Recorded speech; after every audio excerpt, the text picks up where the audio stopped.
कैकेयी मैया की मां बड़ी चतुर राजनीति थी और ये अपने यहाँ तो प्रकृति है, जैसी मां होगी वैसी बेटी होगी और जैसा बाप होगा वैसा बेटा होगा, तो प्रकृति है। तो कैकेयी के मां ने कहा बेटी इस कुंवरी मंथरा को अपने साथ में लेती जा। बोले क्यों? बोले तुझे पता है जहां तू ब्याह के जा रही है वहां 100 तेरी पहले से है। कौशल्या वहां की महारानी है, तो दूसरी रानी बनकर जा रही है, तेरा दूसरा विवाह है और महलों में राजनीति बहुत चलती है, इसलिए ये कुंवरी खानी को जो है ये पूरे महल में घूमेगी और महल में होने वाली एक एक क्रिया प्रतिक्रिया को तुझे शाम को आके बता देगी। तेरे विरुद्ध भी कहीं षड्यंत्र होगा तो ये तुझे दासी सूचना दे देगी। अच्छा यही क्यों दे देगी? बोले इसलिए कि ऐसे लंगड़े लूले काने पाने अगर बैठे हो तो लोग उनकी ओर ज्यादा ध्यान नहीं देते और अपनी सीक्रेट बात भी करते रहते हैं। ये तो मंदमती तो पगला है और ये मंदमती है। मंदमती माने कुछ कम बुद्धि वाली है, बुद्धिहीन है, आधी पागल है। तो ये तेरे लिए ज्यादा उपयोगी है। और जान मान करके मंथरा को कैकेयी की मां ने कैकेयी मां के साथ विदा कर दिया और वो अयोध्या में रहने लगी। आप दो दृश्य देखें, परिवारों में अगर तबाही आई, नष्ट हुए तो रिश्तेदारों के द्वारा। महाभारत हुआ होगा लेकिन अगर उसमें साला शकुनी न निवास कर रहा होता तो शायद महाभारत न होता। और मंथरा अगर कई कई देश से ना आई होती तो शायद अयोध्या में आग न लगती। इसलिए शास्त्र का एक संदेश गया, रिश्तेदारों को अपने घर में नहीं रखना चाहिए। पैसे दे दो, अपने घर में पढ़ो, वहीं रहो, हमारे घर में नहीं गई। कभी न कभी वो बीज पनपेगा और उससे आपको कभी लाभ नहीं होगा। कितना भी आप कर दें, बाद में आपको कुछ न कुछ दोष लगा करके ही लोग छोड़ेंगे। मंथरा वहां से आ रही है, देख मंथरा नगर बनावा। सजावट देखी, अयोध्या सजाई जा रही है। पूछ सी लोगन कहा उछाओ। अरे क्यों सज रही है? अरे तुझे नहीं पता कुबड़ी, तेरी राम जी का कल राजा के पास तिलक होगा, जल गई, बस यही इसका। तुम्हारा कुछ जा रहा है? अगर उसने 4 मंजिला मकान बना लिया, तुम्हारा क्या गया? तुम क्यों जल रहे हो? अरे भगवान से प्रार्थना करो, ठाकुर जी तुमने उसका भला किया, बहुत बढ़िया, उसका भाग्य था, हम पर भी कृपा करो, उसको गाली मत दो। और अगर दिया तो मंथरा की प्रवृत्ति यही है, सुख आएगा और सुख के बाद दुख आएगा। निश्चित, दिन के बाद रात, रात के बाद दिन। अब कैसे आएगा उसका कोई निमित्त बनेगा, अपने आप ऊपर से टपक नहीं जाएगा। सुख आएगा तो किसी के माध्यम से आएगा और दुख आएगा तो किसी के माध्यम, कोई ना कोई माध्यम बनेगा। कोई बेटे से दुखी है, कोई बहू से दुखी है, कोई पड़ोसी से दुखी। दुख तो आया लेकिन किसके द्वारा आया, ये द्वारा महत्वपूर्ण है। तो देखो, सुख जब आए आपके जीवन में तो ये भी ध्यान रखना किसके ठीक पीछे दुख लगा हुआ है।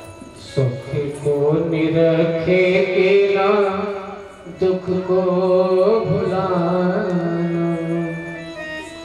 सुख के पीछे तो दुख ही है आना।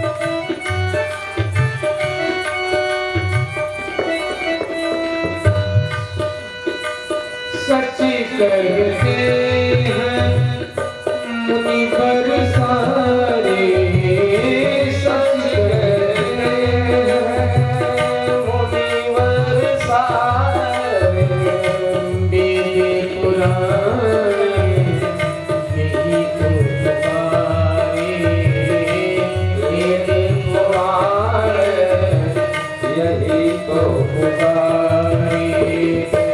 भोला वही है जो दुख को भुलाना, सुख को निरखे बिना दुख को भुलाना, निरखे बिना दुख को भुलाना।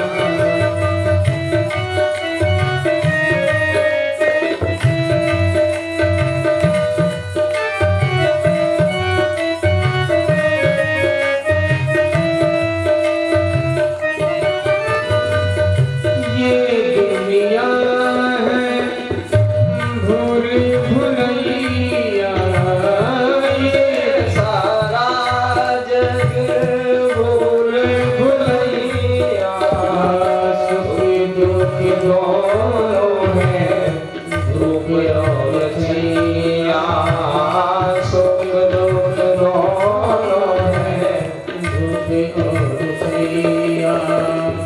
प्रभु के चरण में ही मन को लगाना, सुख को निरखे बिना दुख को भुलाना, सुख को निरखे बिना दुख को भुलाना।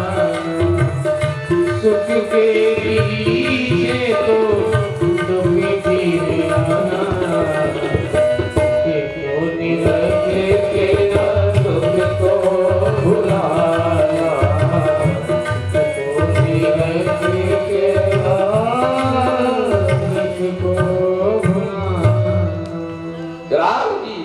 न सुख न दुख, और जो सुखी है उनके जीवन में दुख आया। जो सुख दुख से ऊपर है, तो सुख आया सुख नहीं, दुख आया दुखी नहीं हो। कैकेयी के पास पहुंची गाल लटकाए हुए मंथरा, और क्या उदात्त चरित्र गोस्वामी जी ने कैकेयी का प्रस्तुत किया है। लगा वास्तव में ये भरत माँ ही हो सकती है, कितना सुंदर बोल रही है। कैकेयी जो देखा गाल लटकाए आंसू ढारती, हंस कह रानी गाल बड़े तोरे। क्या शब्द है गोस्वामी जी का। अरे बहुत गाल लटकाए हैं मंथरा, क्या हुआ?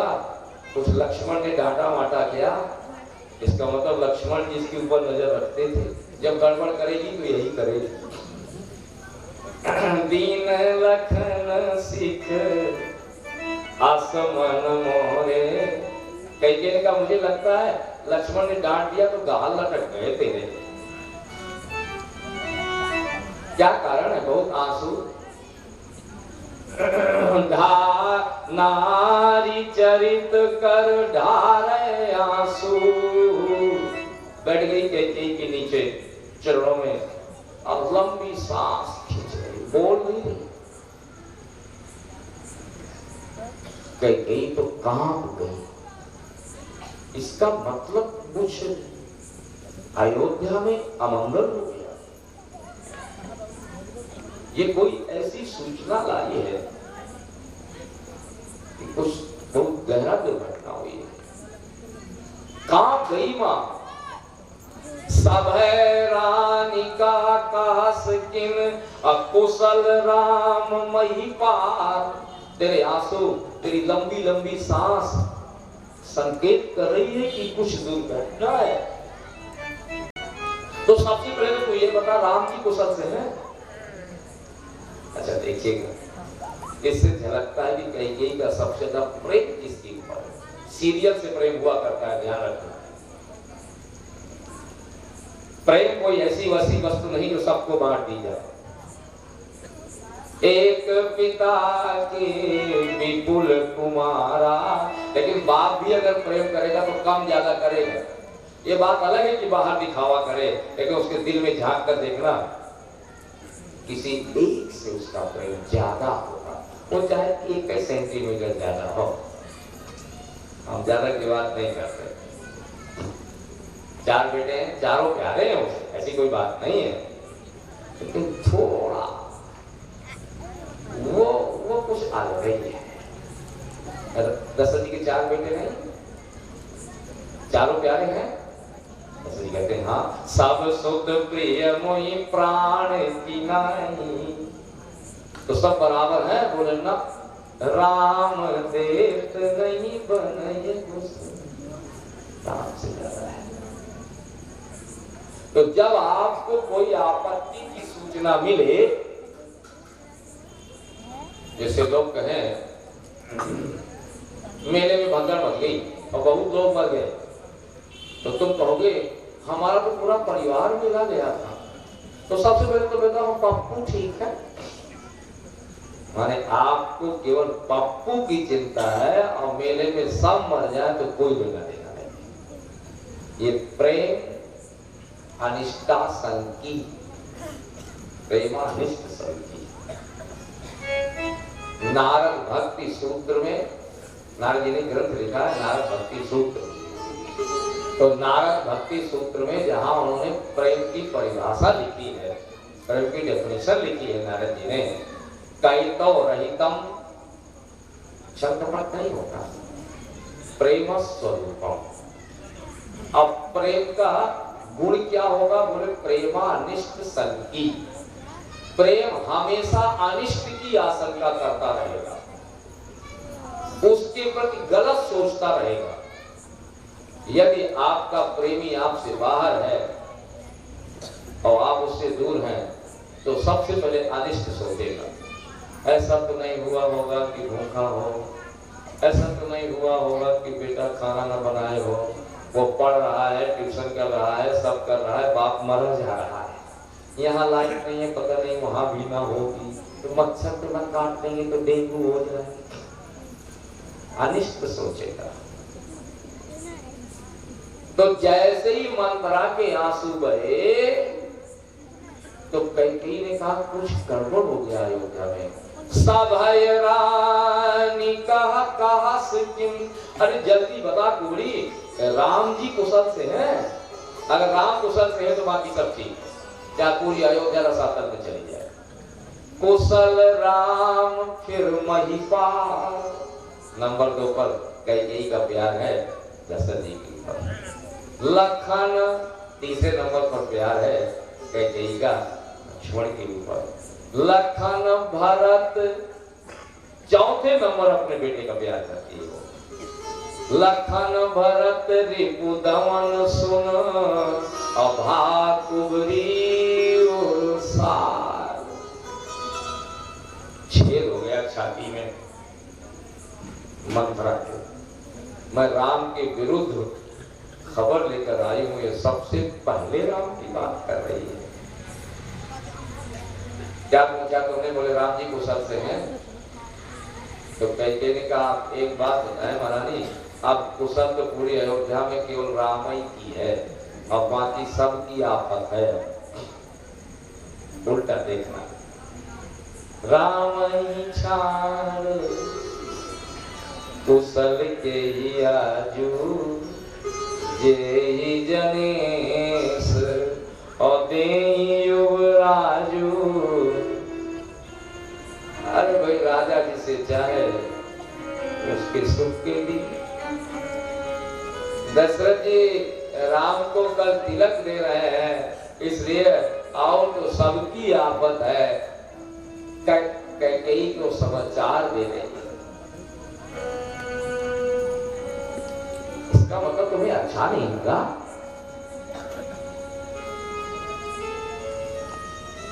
कैकेयी मैया तो एकदम न्यौछावर हो गई।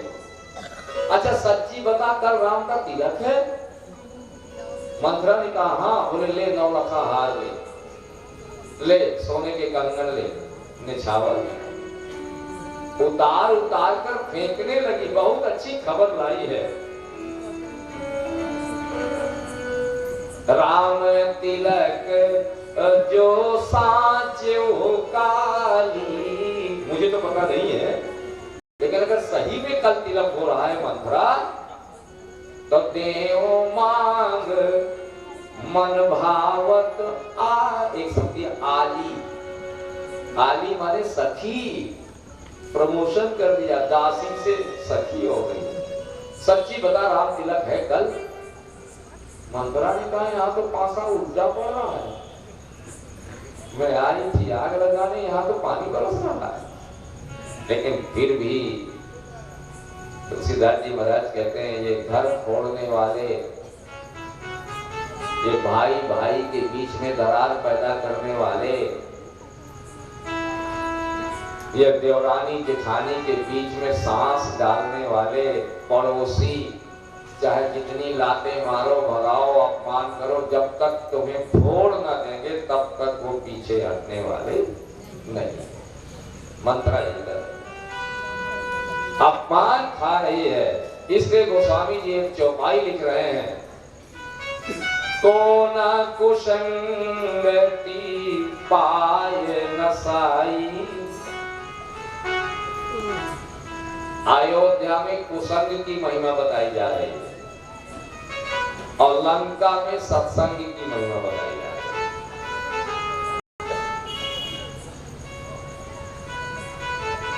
है। लंका वालों को सत्संग की महिमा, जो सुख लो सत्संग। अयोध्या वालों से कहा जा रहा है कुसंग से बचना, जबकि है उल्टा। अयोध्या में केवल एक कुसंगी मनगढ़ा, बाकी सब अच्छे लोग रह रहे हैं, और लंका में सब बुरे लोग, केवल एक आदमी अच्छा, विभीषण या कृष्णमान। तो गोस्वामी जी महाराज कहते हैं, एक आदमी भी पूरा नष्ट कर सकता है गांव का गांव, अगर वो कुसंगी है। अकेले मंत्रा ने पूरी आग लगा दी। तो कुसंग और सत्संग दोनों को तराजू में तौला तुलसीदास जी ने। अब फिर पूछा ताकतवर कौन है, तो तुलसीदास जी ने कहा सत्संग में ताकत नहीं है। अपनी बात नहीं कहते, कुसंग ज्यादा, बुरी संगत तत्काल कार्य करती है और सत्संग बहुत देर बाद। जब बहुकाल करिय सत्संगा, सत्संग कथा बहुत ही सुनी पड़ेगी, तब ही होए सब संशय भंगा। जब बहुकाल करिय सत्संगा।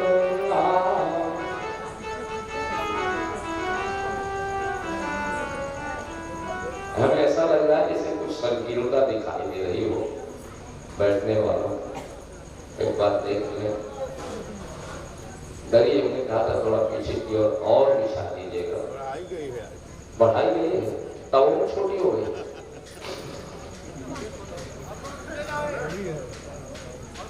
अगर कुर्सियों के आगे थोड़ी पट्टी डालने की जगह को माताओं को थोड़ा कष्ट महसूस हो रहा है, संकीर्णता, खैर फिर देख लीजिएगा। मैं कहा था कुर्सी एकदम लास्ट में। खैर, मेरे तो आधार राजा राम के चरणार बिंद, मेरे तो आधार राजा राम के चरणार बिंद, मेरे तो आधार सीता राम के चरणार बिंद, राम के चरणार बिंद, राम के चरणार बिंद, राम के चरणार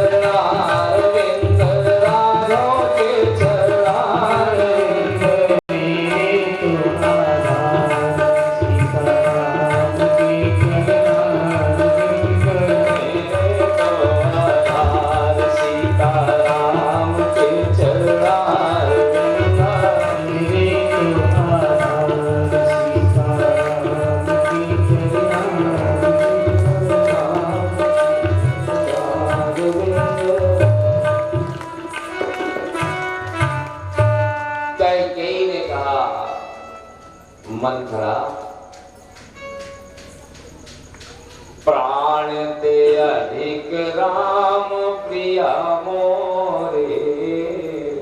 मैं भरत को प्यार नहीं करती,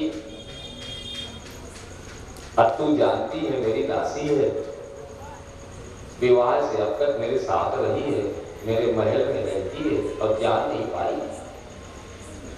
प्राण ते अधिक राम प्रिया मोरे, तिनके तिलक शोभ कस तोरे। मेरा राम राजा बन रहा है, तू आंसू आ रही है, खाना मंत्रा घर खोरी है। उसने कहा देखो ये तुम्हारी साउथ है ना, साउथ कौशल्या, जग तुम्हार चाहे सावत उखारी, रूंध होकर क्या सब एक बारी लगा दो, बारी खेत में बारी लगा जाती है, फसल बचाना है जानवरों से तो कांटे लगा दो, उपाय करके गई नहीं तेरा सुख चला जाएगा। इस समय दशरथ जी तुम्हें प्यार करते हैं, कौशल्या को प्यार नहीं करते ज्यादा, तो तुम्हारे दिमाग ज्यादा बढ़ गए। जिसको राजा प्यार करे वही रानी, और जिसको राजा ना प्यार करे तो काहे की महारानी। कौशल्या केवल नाम की महारानी, असली महारानी तो मंत्रा ने कहा तुम हो। तो कैकेयी का बात तो सही है, दशरथ जी अगर प्यार करते तो केवल मुझको, मेरे बराबर न सुमित्रा को न कहीं कौशल्या। लेकिन एक बात है,